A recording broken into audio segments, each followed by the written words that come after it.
Joining us to talk about it is Randall Zisler. He's the founder and CEO of Zisler Capital Associates. That's a real estate investment and advisory firm. Randy previously worked at Goldman Sachs, where he helped create the real estate research department. Randy, thanks for joining us to talk about this story, which seems to be relatively provocative here. What do you think? I mean, what's your reaction here to the FHA playing this role?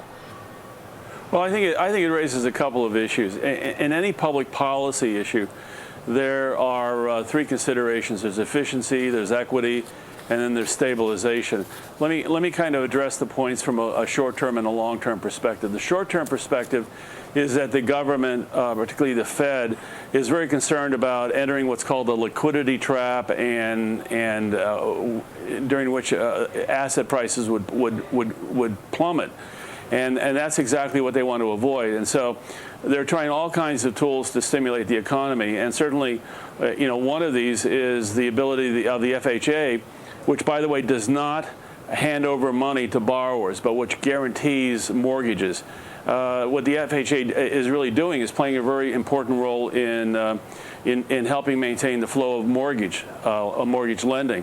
But what has happened is that we're starting to see news stories of luxury condos being subsidized by the FHA, and that's a good example of where an idea that maybe gets very high marks from a short-term perspective may appear to others as being nonsensical, particularly when the FHA... I was just going to say, so if in the short term it might look like a good idea to some, I mean, what are the long-term consequences of the FHA doing this? Well, there are several issues. One is that the FHA is exempt under the new Financial Reform Act, Dodd-Frank, of having to reserve 5% for risk retention purposes. So that creates certain distortions. From the long-term perspective, the FHA has, as a guarantor, has a problem that I think a lot of organizations within the government that provide guarantees do, and that is that these guarantees are off balance sheet, and the taxpayers don't see the true cost, and that leads to distortions. I think one of the long-term issues that this country has to address is to what extent it wants to subsidize housing. And there's only so much GDP, and the country has to ask itself how much of its wealth it wants to have in the form of housing versus, let's say, human capital, subsidizing education and technology, and the kinds of things that are really going to underpin long-term growth, which is a real problem for the United States right now. So this FHA story is part of a much larger story, and I think it really underpins the notion that what may get very good marks in the short term, particularly from developers and brokers and borrowers, may not necessarily get us where we want to go in the long term. Well, in the longer term, do you also risk people getting loans for some of these apartments that shouldn't be getting them? I mean, going right back to where we were before the financial crisis? Well, I think that's a concern. Interestingly enough, because money was so cheap during the 2006-2008 period, the FHA really wasn't one of the bad guys. It really didn't play that big of a role in fueling the bubble.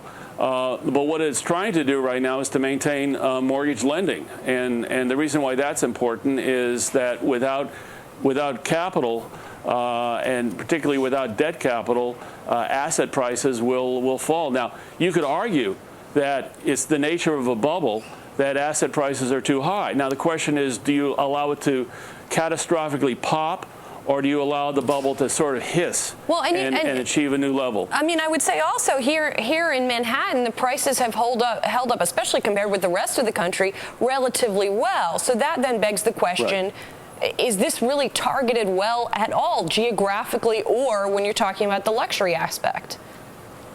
Well, I'm not so sure how much of that is targeting or how much of the FHA guarantees are a byproduct of demand in certain cities, which is stronger in some cities versus others.